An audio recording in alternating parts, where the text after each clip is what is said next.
Proverbs. Hello, welcome to another episode of Proverbs of the Black Drama Therapist. I am your host, Theresa White, licensed clinical mental health counselor, registered drama therapist, board certified trainer, certified clinical addiction counselor, certified clinical trauma professional. And I am excited to be talking to you about today's topic, and also a little sad, a lot of sad actually, with talking about tonight's topic. So we're talking about daddy issues. If you were listening to our episode last time, we were talking about mama issues, mama drama, or mama trauma. When we talk about grief, people are always talking about daddy issues, and typically daddy issues are coming because daddy wasn't present, right? Daddy wasn't home. Daddy is emotionally distant. Daddy issues. Well, I want to talk on the side of maybe why daddy maybe have some issues. This is not an excuse that, is covering up for anything that daddy did or didn't do. But I want to give you some information about maybe some reasons why daddy had the issues that daddy had. So tune in tonight or today, depending on when you're listening to our episode. Tune in and listen to today as we talk about men's mental health awareness. If you don't know already, June is Men's Mental Health Awareness Month. I love the trifecta, is what I like to call it. May is Women's Mental Health Awareness Month. June is Men's Mental Health Awareness Month. And July is Minority or People of Color Mental Health Awareness Month. So we're going to hit the trifecta all these 3 months as we talk about these things. And this is one of the reasons why I do what I do. It's the reason why I want to make sure that I have representation in any community that I am in, that I want to give our people a face of not just a clinician, but a quality clinician that's been here for almost 2 decades, that has a little bit and a lot of bit of knowledge on particular topics. Now, I have a lot of experience working with young men and adult men as well, and older men. My first experience as a clinician, straight out of college, straight out of, congratulations, here's your degree, was working in a high level, one of the highest level. It was level 4. So level 5 is highest level. So we had level 4 and 5 when it comes to security. I worked in a high level security prison, a male prison. That was my first experience with mental illness, mental health. Men, a prison full of men. So why I have the passion of trauma, or the experience and the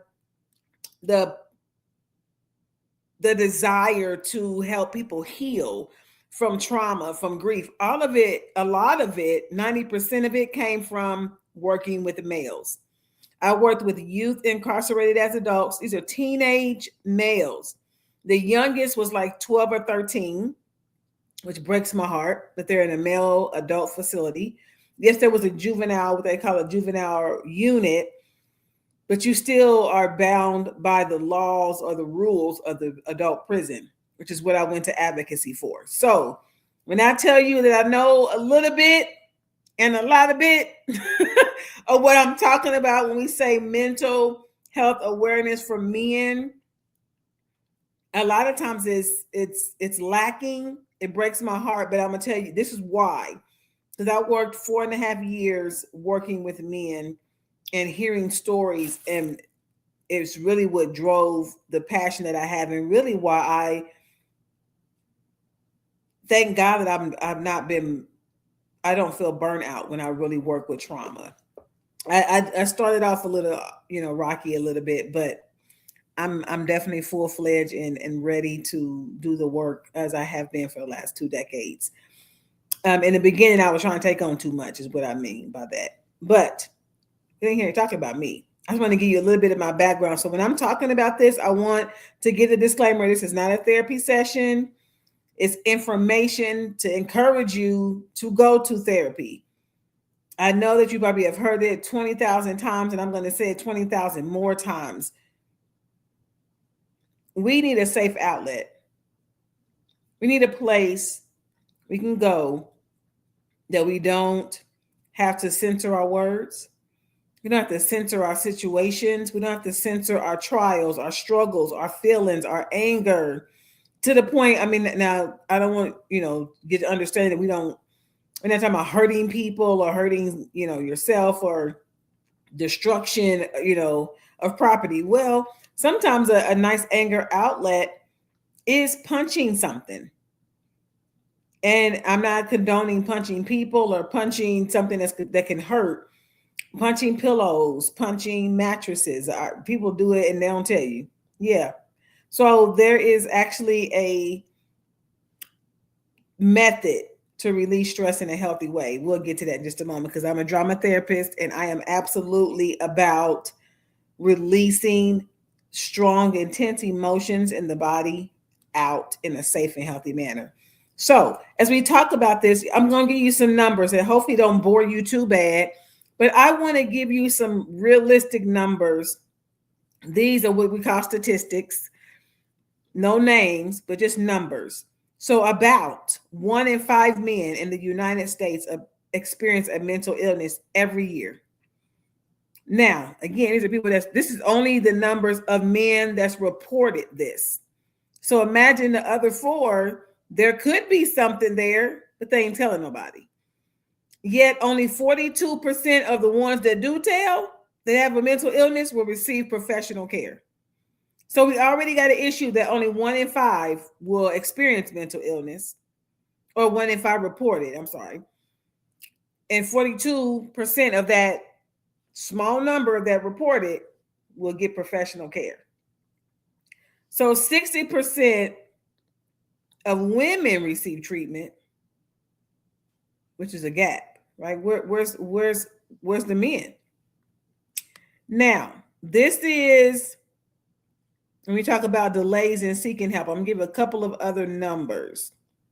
Then we're gonna talk about what's the issue, right?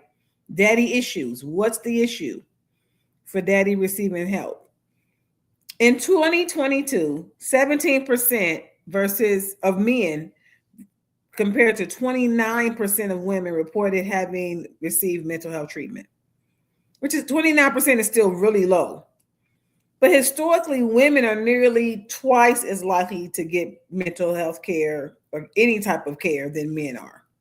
So, it's looking a little bit better. But what are some of the reasons that our men are having issues? I want to give a more statistical or a more concerning statistic. Men account for 79% of suicide deaths in the United States. So out of all this, when you see the numbers of how many suicides have been present that year, that month, that decade, 79% of them are males. So almost 80% are men. I need you to really hear that. When we talk about daddy issues, almost 80% of suicide deaths in the United States are males. They die by suicide at 3 to 5 to 4 times the rate of women. Now, women are twice as likely to go get treatment, and men are 4 times more likely to kill themselves. I need you to let that sit for a moment. Men are 2 or 3 more times more likely to use substances. So when you look at people who you may say is an alcoholic or a drug user, drug abuser, that are in the Narcotics Anonymous programs, whatever, again, 3 times more likely. The numbers that you heard me say, triple that, and they're misusing substances. So the numbers match. When we talk about substance use, and I'm an addiction counselor, and we talk about suicide with males, and I am also certified in crisis. That was again, working in a prison and working in a crisis center for years. It was my next experience after working in a prison. So these numbers are actually low compared to, this is 2022.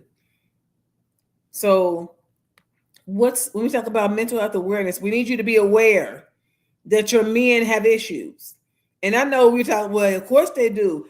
There's a lot of things in the community on or in social media that make fun of males, that make fun of, they just tear men down. And it really bothers me. Me and my ex-husband used to watch, I don't even know what the name of, some kind of show. And I'll just say Family Guy or um, American Dads. Just these shows that were really popular several years ago. And if you start to look at and also The Simpsons. Let's go back to The Simpsons. We all, I would say 90% of us watch The Simpsons. In The Simpsons, how many of the men or the fathers were made to look like they were dumb and didn't know nothing? Homer was made to be stupid. His word do right was like he was stupid. I think what Flander was like lonely and weird. Like, so there was not very many positive males. I don't even think I know any positive male. Even Bart was the troublemaker. Lisa was the smart one. And Maggie was the cute little baby. Mama took care of everything. When you look at your sitcoms, Mama is brilliant. Ask Mama. She knows. Mama can fix everything, to a broken door, to a roof, to fix a boo-boo on a knee. And the daddy is just there to what? Look stupid. So a lot of the sitcoms images shifted from what we used to grow up on with things like Family Matters, where there was a strong, male, black male who was a good father and was really present, an officer, Carl Winslow, to the Cosby Show when we had Bill Cosby, who was a doctor. When we seen these strong male figures, and we seen strong males on shows like A Different World, it shift to now our men and sitcoms at that time was, again, I don't really watch TV now, but a lot of it still shows that males, the view is males are dumb and don't know nothing, and they need to go ask women for help. They made it like it's supposed to be funny, but it really ended up being a trend to the point that now it's on social media. When you look at people talking about males, a lot of them are tearing males down. I see more videos of men being torn down than I do men being lifted up. So when we talk about these numbers, not just a statistic, this S is getting my tongue, not just statistics. These numbers are probably so far off of what's reality because they're probably way higher than the men that are really dealing with issues. So we talk about daddy issues and we're like, why wasn't daddy there? Right? What's wrong and all the things. Maybe because we have some issues going on. So I want you to hear, I'm going to play an excerpt from a podcast that we did on mental health awareness in men back in 2022 when we had Elder Rondrell Moore with us. And I want you to hear what he says about how males were viewed and some of the issues that he was presented with as a young man. So I'm just going to play about 2 minutes of this. I want you just to hear this from a black male's perspective as well.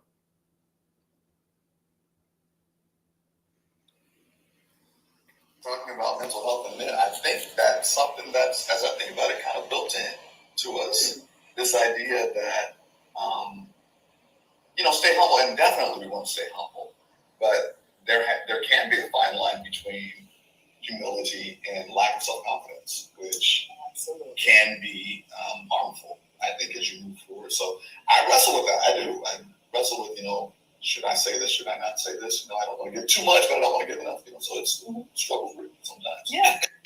With regards to it being Men's Mental Health Awareness Month, it's very evident that, as I stated earlier of this month, that our men are neglected when it comes to healthcare all around. And I don't know if that's necessarily just on our end, on the opposite end of where men are, if it's both. So I would love to hear your view, I guess, in history. What did you learn about mental health as a young man? So, I think you have kind of these these two things being true at the same time, right? We're taught that it's important to talk out your feelings, especially when I was coming up. It was so important to, if there's something going on, you need to be able to express it.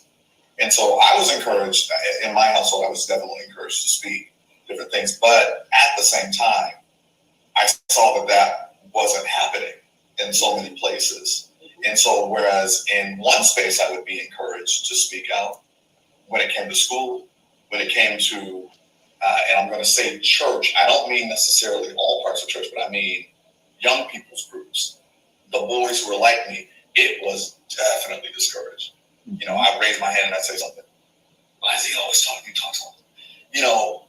There was always that idea that men were to be strong, men were to be in control, men were to be silent. Women talked. Women talk. They're the ones, they get in circles and, they talk, girl, you hear this, other. Men, when men were talking too much, and you have that kind of. There was a stigma for men talking too much.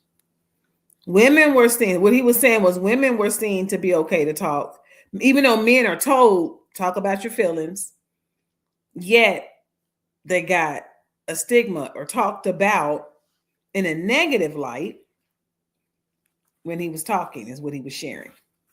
Right? We're told that, talk about your feelings. It's important to talk about your feelings. Yet, when he does, he's told why are you talking so much? Women talk, right? Men don't talk that much. So, again, be strong, be silent. Daddy issues. So if you have, like, my daddy never hugged me. And I'm just giving a generalization. This is not personally my father. My daddy never hugged me. My daddy was, he's not ever there. He don't call. He don't talk about his feelings. He's not affectionate. His father. And if you go back and look, a lot of times their fathers didn't. Now, I agree that men are strong. Please be a leader. Please be strong. I get that. But when you listen to, and I mean really listen, because we are in an age where we can scroll, and if it don't catch your attention in 1.2 seconds, you moving on. But when we listen to the men and their hearts, I mean, I look at some of my family members' posts about some of the hurts that they deal with in relationships. I look at some of the patterns of relationships in males. I look at how many men come to therapy compared to women. How many of them are males, whether they're young or adolescent or adults? How many are female? And the statistics are not super far off when it comes to even looking at my practice. Probably 1 in 5 of my people that I work with are males. If that, for every 5 clients, and I want every 5 people, persons, I don't call them clients, every 5 persons that I work with, 1 is a male, maybe 1. Now that's changing. I am seeing that shift more, where I'm getting more on the rise of males coming in. And this year, I think I've had, within the last month, maybe about 3 or 4 calls, and they're solely male, coming for themselves. Yet the reason for coming is linked to a family issue, relationship. And we'll get to that in just a moment. I want you to hear another male. This is a male talking about the stigma of people of color coming to mental health and what the issues are. But he's talking from a male's perspective. This is also a African-American male. This is from 2023, when we were at the Indianapolis Black Expo. Tell us your name. Corey. Hello, Corey. And what do you think is the biggest barrier to people of color pursuing counseling or therapy? So I think there's 2 big barriers. One, the older one was the stigma behind getting help and being weak. And then 2 is healthcare. So right now, having the insurance to pay for it. Got you. Between those two. So what about those who have insurance? You think there's still a barrier if they actually have insurance? Yeah, I think then the stigma comes into play of whether they feel like they will be perceived as weaker, or if it could harm them in their career, even certain careers. Mental health would be a sector. Got you. Absolutely. Curtis and Corey, that fear of career and then also that stigma that's still around is absolutely a barrier for people of color coming to counseling.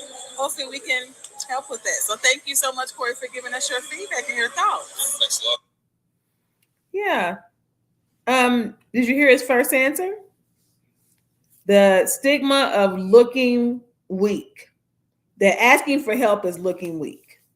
So if you're talking about suffering in silence. Now I know as a woman, especially as a woman of color, that is something that's really strong. Suffering in silence is strong for women. And I know people are saying protect Black women. I definitely agree with that. I believe we need to protect Black men as well. And I'm saying emotionally protect Black men. There's so many times that I think I've seen too many people jump on the bandwagon to tear Black men down. And I'm not saying that in my immaturity at times when I was frustrated with some maybe family members that I may not have said some negative things to males. But when I pointed that out, I definitely make sure that I wanted to take accountability for that and get that taken care of. So I definitely, when I see the social media videos of, jokes that they make about men, or, how men are in the dating pool, like there's pee in the dating pool, all the things people say, right? That people are talking about with males, right?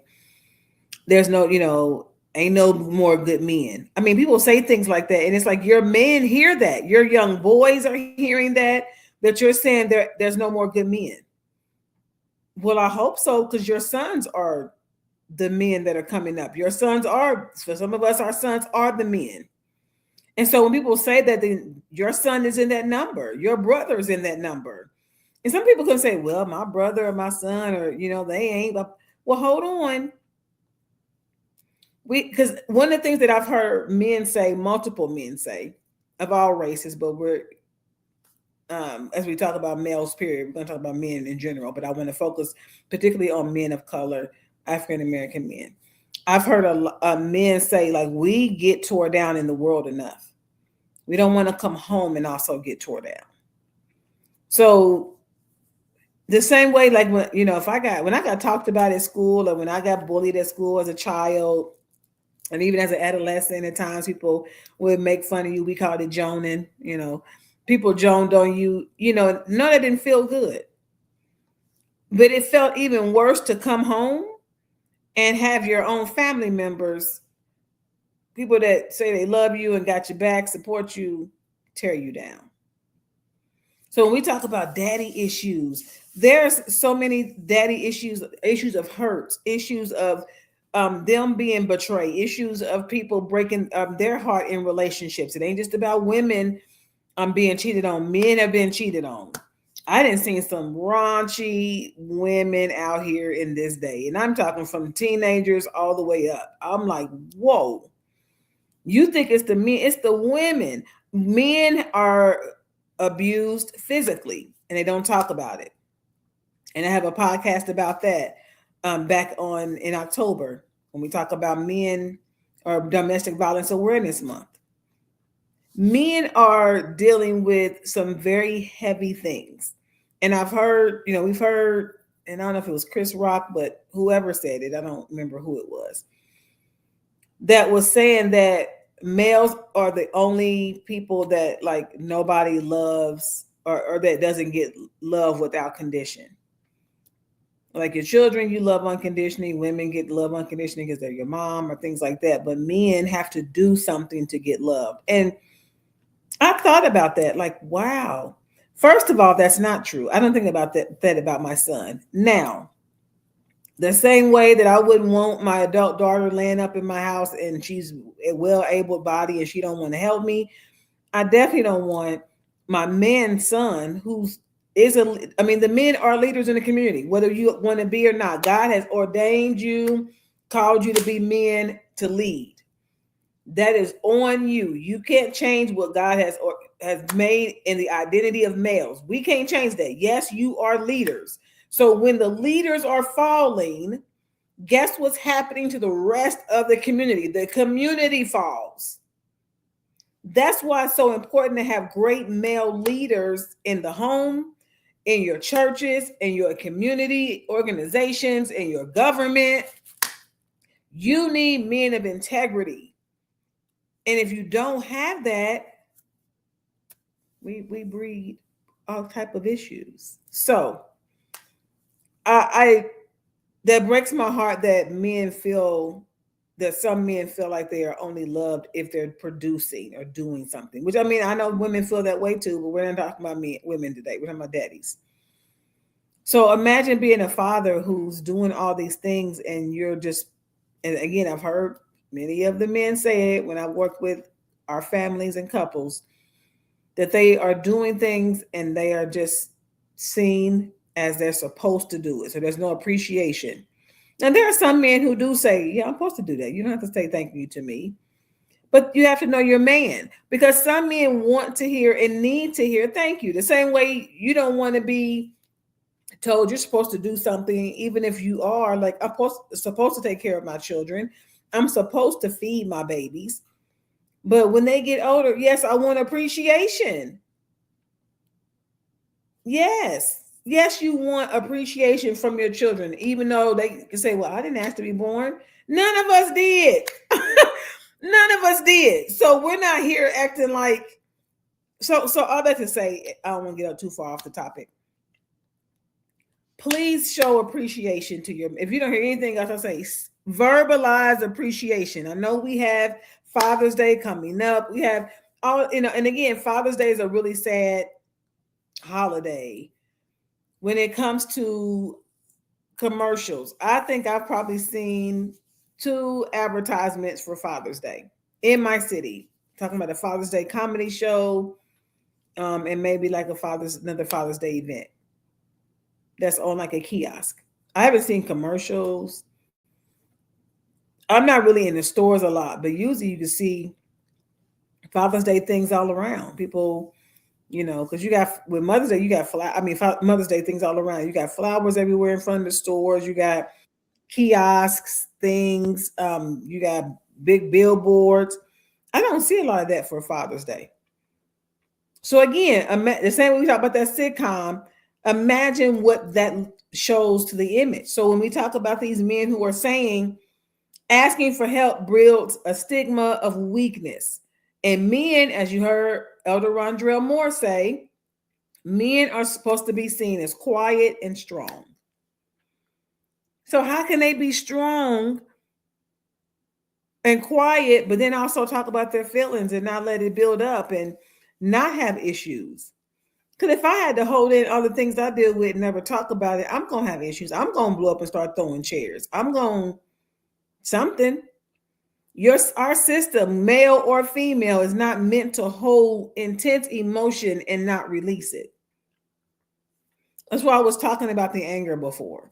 So I just really want to encourage us that the stigma of weakness, asking for help, is weakness.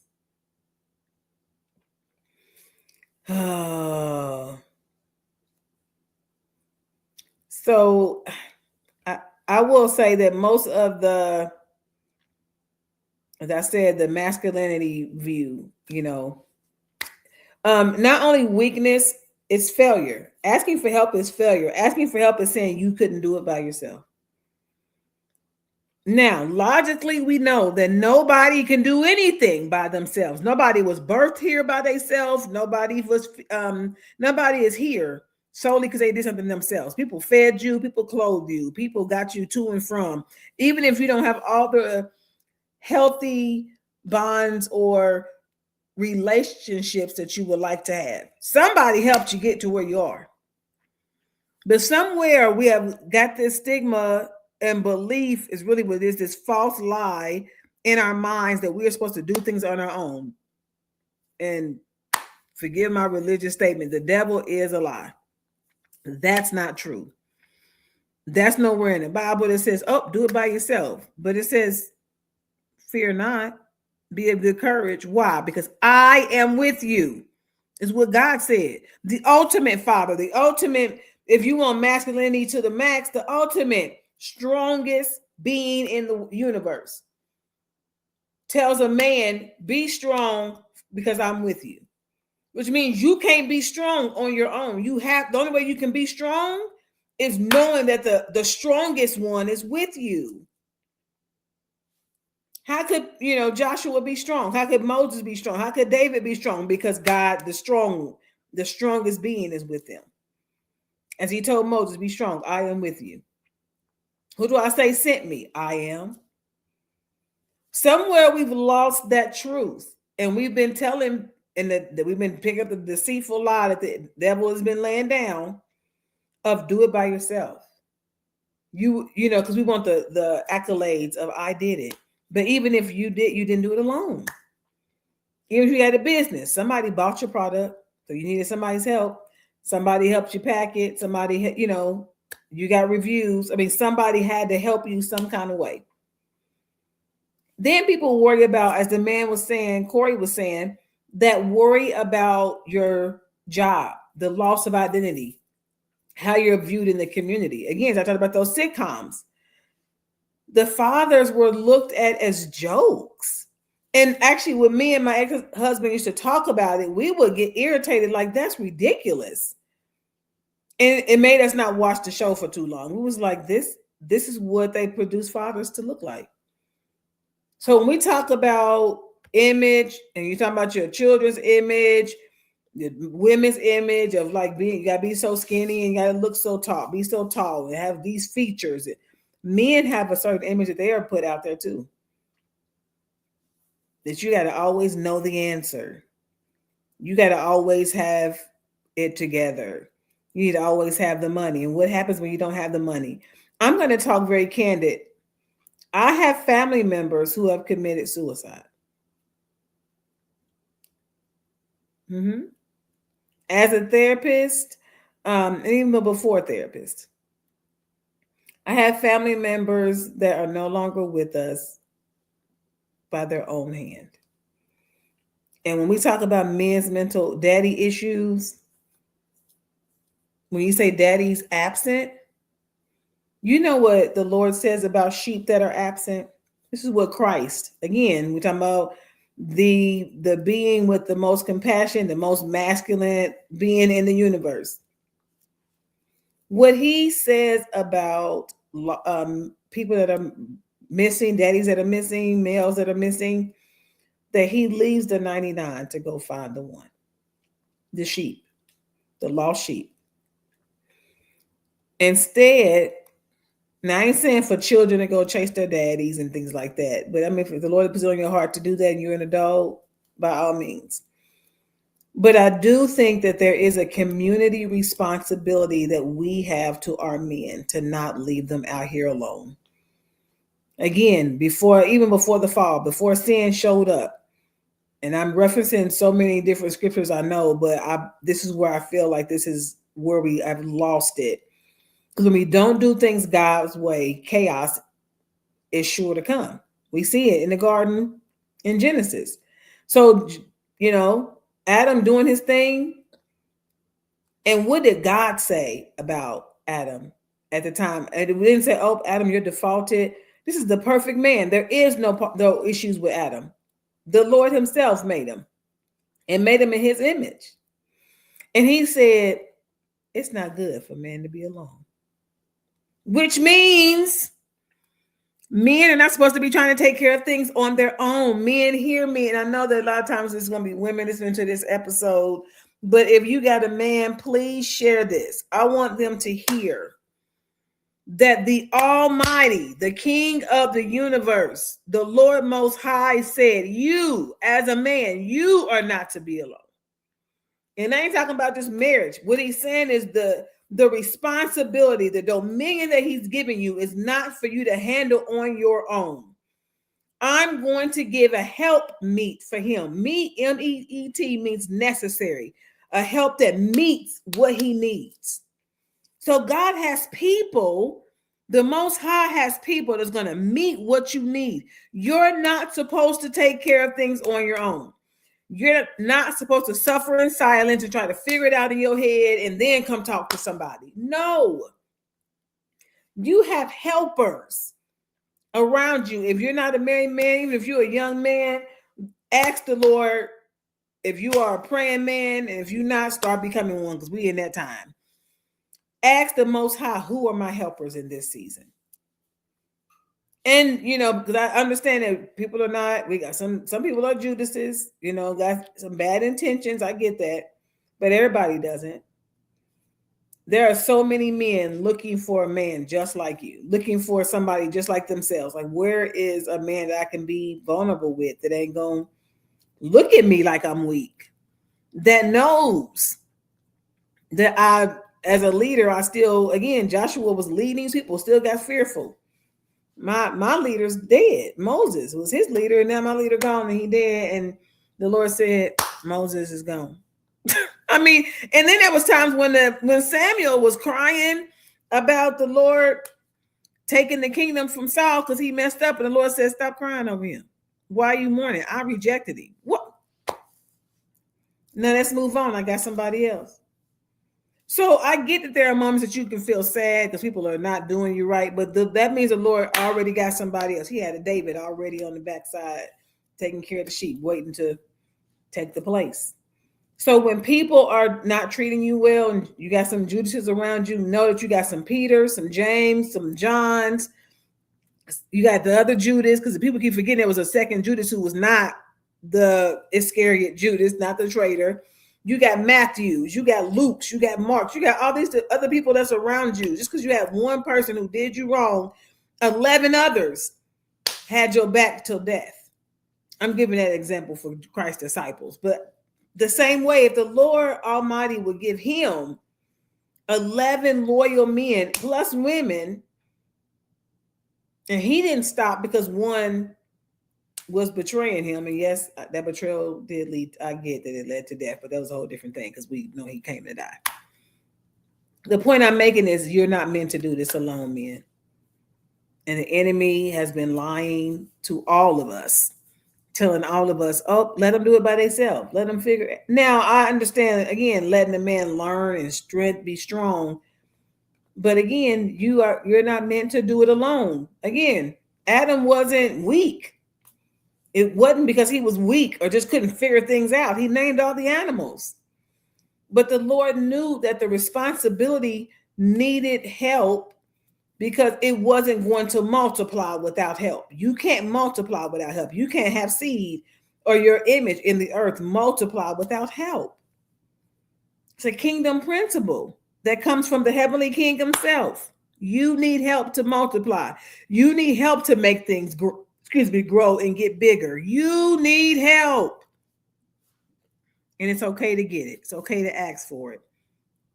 We love y'all. Men, I just want you to hear that you are appreciated. As the song says, it's about mama, you are appreciated. I'm going to say, daddies, you are appreciated. For the fathers who are there, waking up every day, they're with their children, they're hugging, loving on them, going to work, sacrificing.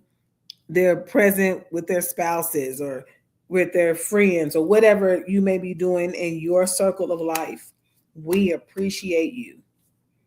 And if you are a daddy that got issues, there's a mental health clinician that's waiting for you to reach out. We would love to help support you in getting to that through that transition and getting the help so that you can release and have a safe space. And again, if you don't want to do it with women, there's men, mental health clinicians too, that are out here doing great work. Please, please, please, please. I know you've heard it 2,000 times and you're going to hear it 20,000 more.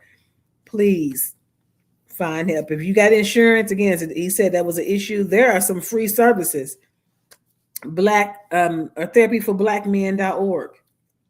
If you're looking for a Black clinician, therapyforblackgirls.com is also one for women. But again, it's more than girls on that website. So please do the due diligence and get some help. I know, as I was saying, a lot of men come to me because they're coming with as a couple because their girlfriend said come, their wife said come, not their daddy, they want to please their daughter. Most people, males, are not coming to treatment because they're coming on their own. Some woman in their life is encouraging them to be in treatment. So if you need to be that woman and bring them to counseling and then dip on out, let them have a session by themselves. If they will do that. I mean, we got to get creative in this day. We need to make sure that our men are taken care of. With that being said, I digress. We love you. We are here for you. And there are quality clinicians out there that want to make sure that you get to the goals and become the man, full man that you are meant to be. Have a blessed and beautiful week, you all. And to all the fathers out there, happy Father's Day as it's coming up. Be blessed.